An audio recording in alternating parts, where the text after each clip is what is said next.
Good morning, guys. Thank you so much for joining today. Today, we are going to look into how to deal with data in Flutter. Okay, so like so far in our course, we have looked at how to develop some UIs, and we have looked into state management, and then we have also looked into animations. Okay, but in all these examples, we haven't dealt with any data. Okay, so just imagine an app where users will interact with your app. As users interact with your app, you populate some data in the backend. So and then users will close the app. So when user revisits the app, you want the data back. So in order to achieve these kind of things, you need to know how to deal with data in Flutter. Okay, so what we are going to look further is what are like database basics in general. Okay, so we'll try to understand what is a database in general, and we'll try to gain some understanding over it, and then we will look at what options we have in Flutter. Okay, so database basics in general. So basically, what is a database? So when I say what is a database, you might be thinking about Oracle or SQL Server or MySQL. Okay, but just imagine a folder which is having multiple notepads, and you are saving some data over there, like phone number of particular person, address of particular person. Okay, each file will have one person data, and you have so many notepads like that. So that itself is a database. Okay, so you have so much of, like, if you take photos, you have so many photos in unsorted way. Even that is a database. When you open a new folder, create folders for multiple things like functions, marriage, birthday, okay, trips. Okay, you will arrange photos into each folder as relevant. Okay, then you will have organized data. That is also a database. Okay, so basically database is nothing but organizing your data. Database is nothing about organizing your data. Okay, for that we will have some tools that actually help us in managing this data. So once we start looking at the tools we have for managing our data, okay, these kind of tools are generally called database management systems. Okay, under this we have two types of database management systems. One is RDBMS. Okay, so as I said, when you have all your photos in unsorted way and you sort it, you are actually sorting everything. Okay, you are ensuring that everything is clean, everything is mapped together. In marriages folder, only marriages photos are there. In birthdays folder, only birthdays photos are there. You are actually organizing all this data, right? Okay, you are in turn doing some sort of relationships, but that's a very basic relationship. But in database we will have more relationships. Okay, which we are not going to discuss in depth. Okay, I will leave those things for you. But RDBMS is more about data with relationships.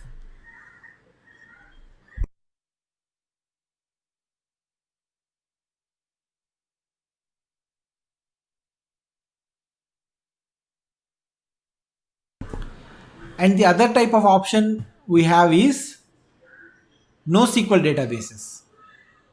Okay, NoSQL databases means in RDB, like especially in RDBMS, we use SQL to query data.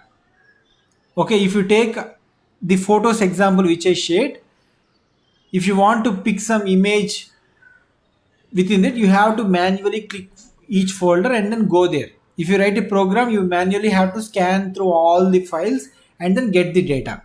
Okay, and if you remember the maintaining the person details in notepad, you have to read each and every file to get there.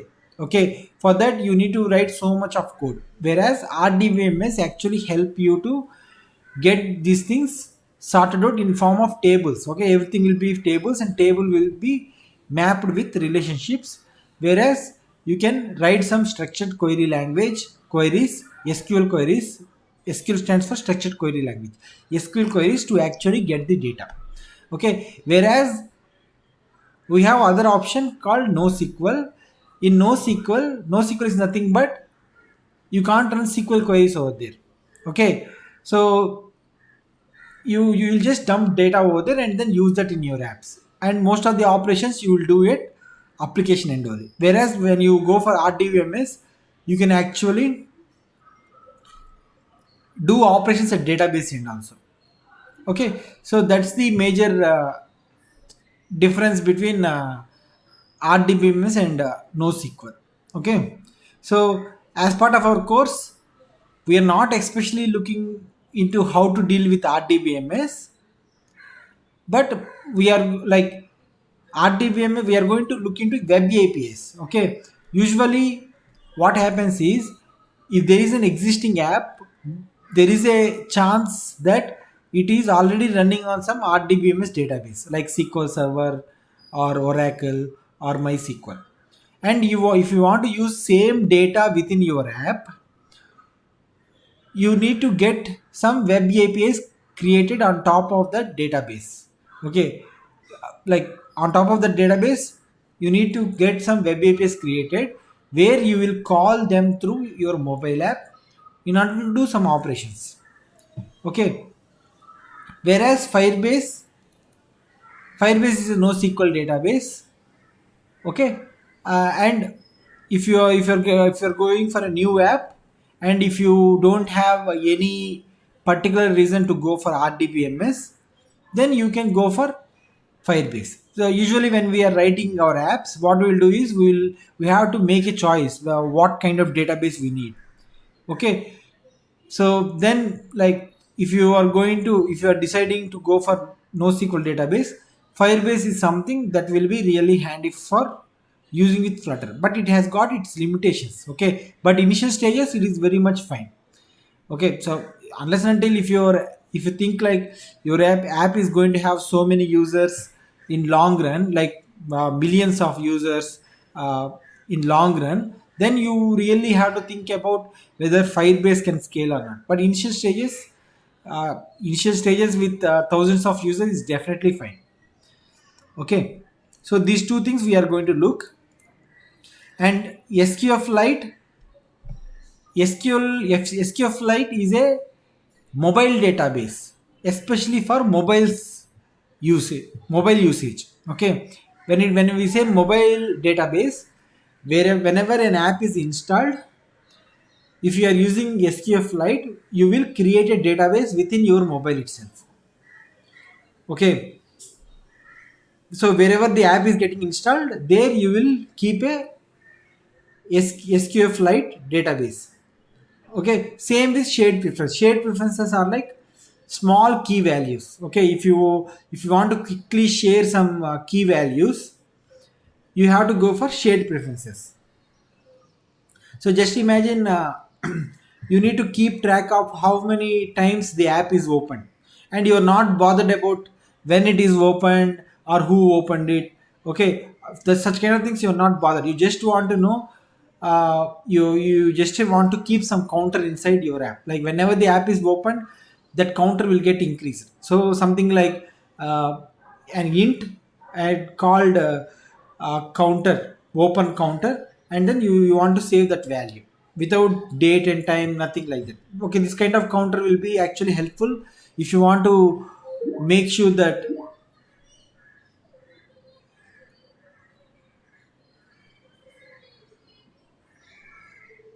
this kind of counter which will,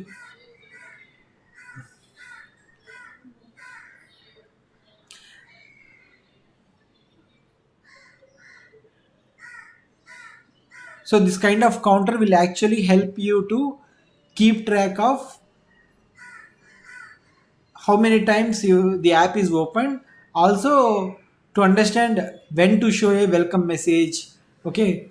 uh, okay, these kind of things you can actually do. So whenever an app is opened, you really don't have to show welcome message each and every time. Okay, if counter is 0, then only show. If counter is 1 more than 0, then don't show it. Okay, such kind of tricks you can do with shared preferences. Okay, you do, like what I mean is you really don't have to go with SQFlite or Firebase Web API for these kind of things. If you're going with Firebase or Web API, you have to hit the internet, which will take some time. Whereas shared preferences and SQFlite are local, right? And they will be really quick. They will work offline also, obviously. Okay. So today we are going to look into shared preferences. So let me start doing an example where I will write some counter app and show you what is the problem that we have with that counter app, and then we will try to sort out that problem using the shared preferences. Okay. So for rest of the things also we will continuously, like we will write some examples in order to understand them properly. Okay, so especially in the SQFlite, we are going to write a to-do example, and for Firebase, we'll write a small messaging example. Okay, along with that, I will share other code which I have got through GitHub, where you can actually uh, use them in your projects. Okay, so let me create a project.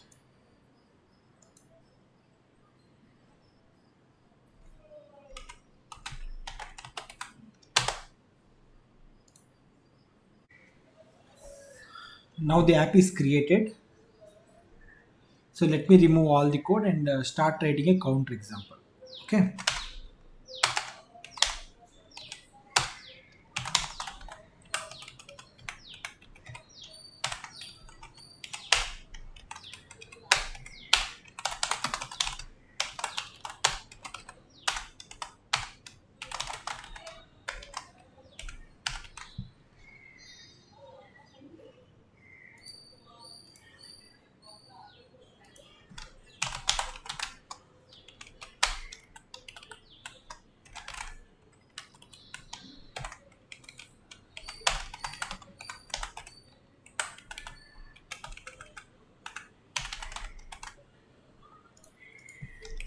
Okay, let's add some commas over here, which will help us to align it properly. And then we will take a column, children, text of dash times. So let's run this and see if it is working fine or not, just to ensure that we don't have any issues with the setup. Okay, so the reason why I run it like from the initial stages itself is because when we have some issues with setup, like it might be, sometimes it will be rather confusing whether the issue is with the setup or something else. Okay, so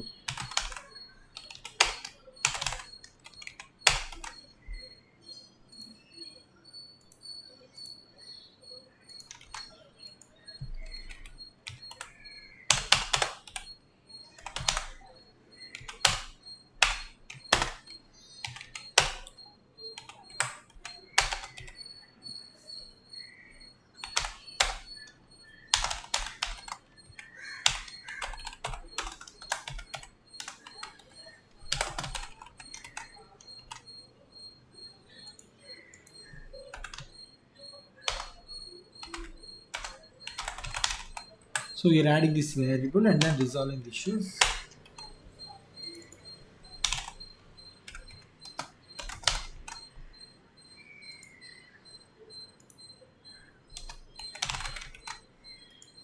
Okay, so now it is actually showing the counter. Okay, but we need to add the functionality for this button. So how we add it? We have to add set state.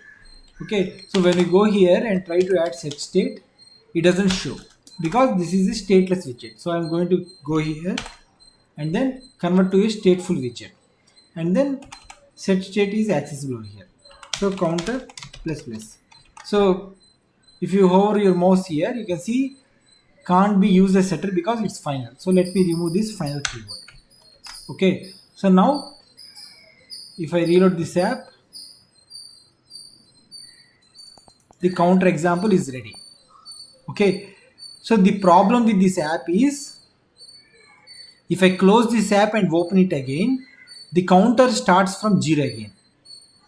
Okay, that's because we like this counter is there only in this session. Okay, when I close it and open it, it's gone. Okay, so let me stop here in order to show it and then run it again so that the actual program will be updated. Okay, so what happens is when I initially load my app, as I make changes, only the changes will be reflected on the screen. Okay, but not on the actual app. Okay, so in order for the actual APK to be updated, I have to rerun it from the scratch. Rerun it from the scratch. Okay, now you can see it is 0. As I click here, it has incremented. When I close it and then open it,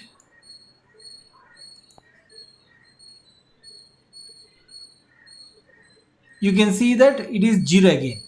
So now what I want is, as an increment, for example, if I made it 10, I restarted my phone, and then again if I go back and then open this example, I want the counter to be shown, like the counter value should be stored somewhere, and then that value should be shown here. How we can achieve that is, we are going to use shared preferences. Okay, so since this example is related to shared preferences, we are going to achieve this using shared preferences. This is a very small value, and shared preference is something very much suitable for this. Okay, if you want to just share the username and login expire value or something like that, shared preferences is a great way to do. Okay, shared preferences comes as a package. Okay, so I have to go here, add shared preferences here. Okay, let me get that package name. So here is the shared preference package, and then save it. You get the necessary classes and everything loaded. Okay, now I am ready to use shared preferences over here. So first of all, what I will do is, let me access shared preference to show this value. Okay, because that will be the tricky part, and I would like to do that first. So how I will do that is, I have to create a instance for shared preference. Shared preferences.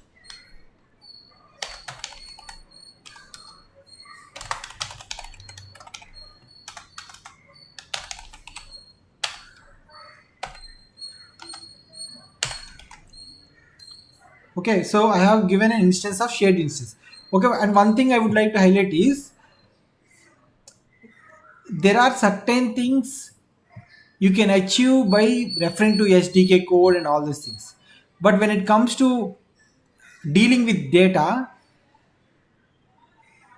something like you exactly don't have to remember this, but once you code it right, you can actually always reuse this stuff. Okay, so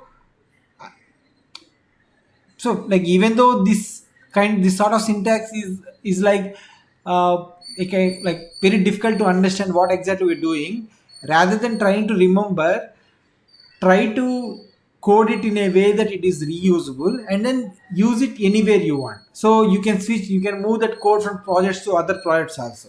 Okay, when you make it more reusable. So let's see what is the error here. Okay, it says a value of type future shared preference can't be assigned to a variable shared preferences. Okay, so I need to copy this and then change this to future. Okay, so now I got an instance of shared preferences. So now what I need to do is I need to get a counter value from the storage and assign to it. Like the first thing what I have to do is I need to check, like, just imagine I have already saved a counter using shared preferences and I want to use it. Okay, how I could use it is, like, I want that to happen before the app loads itself, right?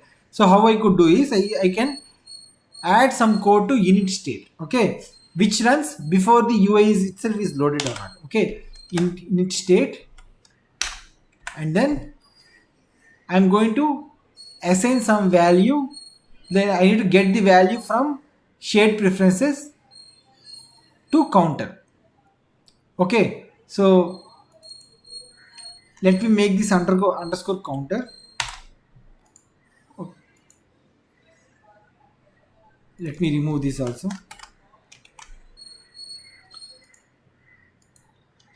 So underscore counter is equal to, so get the instance of pairs. Once you got the, like, you need to execute some code only after the instance of pairs has got. Like, how you can do that is, once you got the pairs instance, we have something called then. Okay, so execute this code. So this code will be value dot get int. Okay, because the counter is going to be int, right? So counter. Okay, I have given that name as counter sp. Like, I'm going to give it when I'm saying it, when I'm going to save a value, I'm going to give that as counter sp. Okay, for now this, like, this is a user, like, user defined name. Okay, and then if for example this is 0, like, if it is null, return 0. Okay, so let's see what is the error. It is saying a value of type future int can't be assigned to a variable type of int. This is int, right? So what I have to do is I have to take this future int from here and then put it over here. Now all sorted out. I don't have to assign this value also here. Okay, so what this code exactly mean is, once the instance of shared preferences is there, execute this code. Okay, where value is the shared preference. Okay, as you can see, function shared preference. Okay, this is the value, and then you are going to, you are returning this value. If it is 0, if it is null, return 0. Okay, that's what it means. So now I have this counter variable. Now I have to use it over here. Okay, so if I use it over here, okay, so let's comment this. So let's run this app now.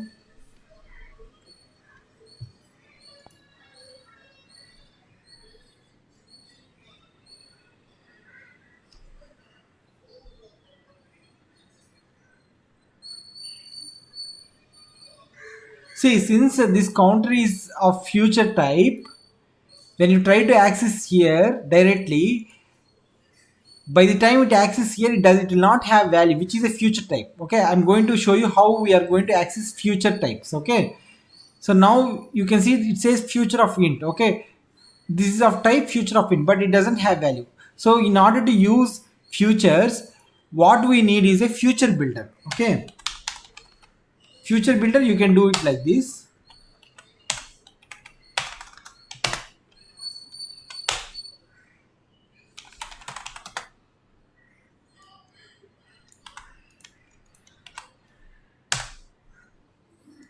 So this snapshot will have the data. Okay,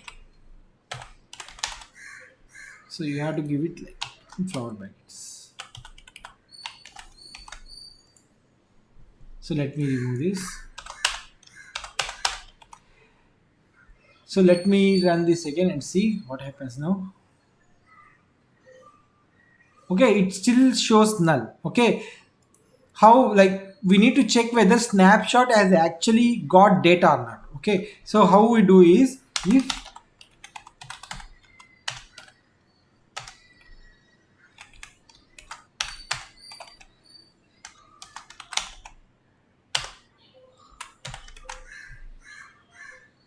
so now it will actually wait for data to be returned, and then whenever the data is available it will show the value. Okay, so however the data is not at here. Okay, snapshot doesn't have data. Okay, why means we haven't passed this counter to this future. How we can pass it is, we have something called future. Okay, and then we just pass it over here. Now you can see it came up. Okay, as I refresh it, it still shows 0. Okay, so for example, if I make it 10 here, okay, let me refresh it. So it shows 10. Okay, which is fine.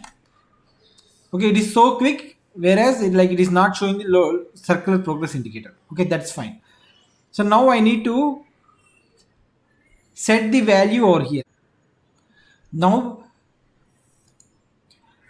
we are able to access this counter SP. Okay, and then show it over here. However, the counter SP doesn't exist on disk because we haven't set a value for it.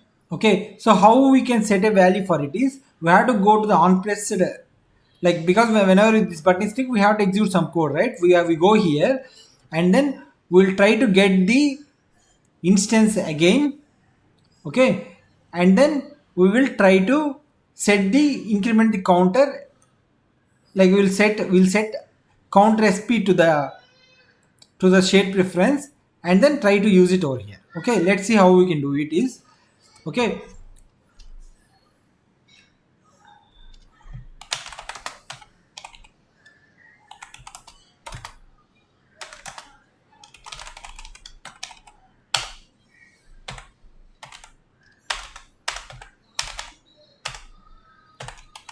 so we are trying to get the instance of shade preference, and then we are going to get that value from the disk.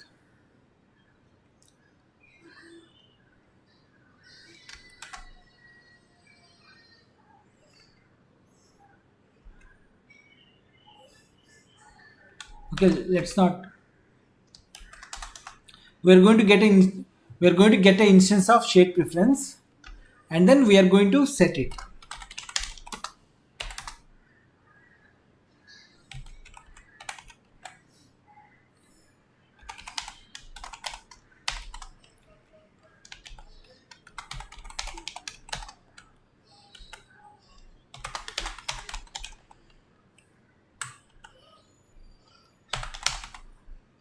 So once the value is set, we are going to return the value to the counter.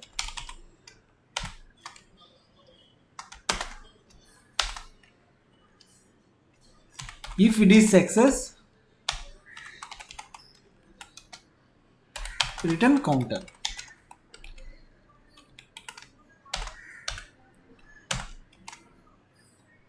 Okay, so if you hover your mouse, it says set int isn't defined for the type future. Okay,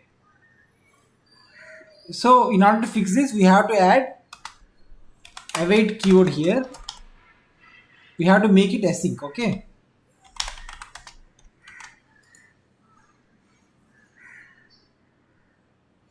and it also says the counter type future int can't be assigned to the parameter type int. Okay, set int needs an int. Okay, so let's make this an int. Okay, how we can make it is, we'll try to read that value over here. Okay, final int.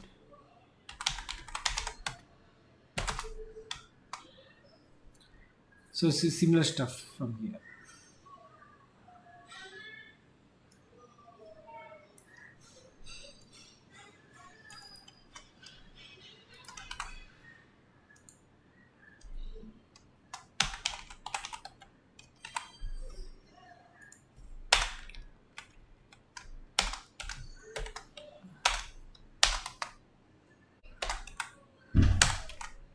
So we are going to get this value and then increment with 1. Okay, and then axis over here. Okay, so here we are going to return counter. Okay, yeah, now it is working fine. Yes. So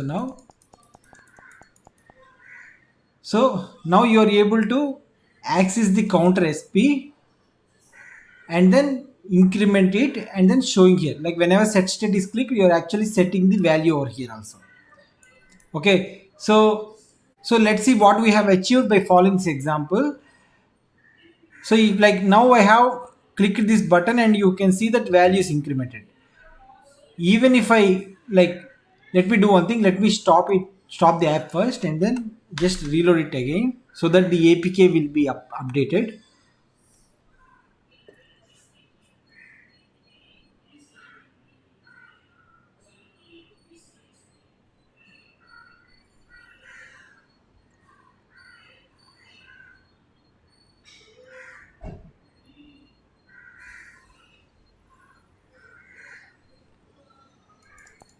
Okay, so now we have value.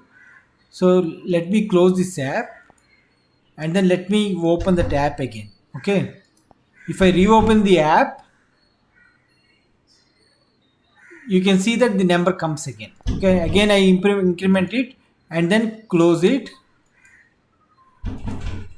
and again if I open it,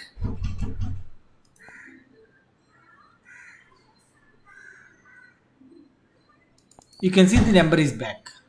Okay, that's it for this example, guys. Thank you so much for joining today.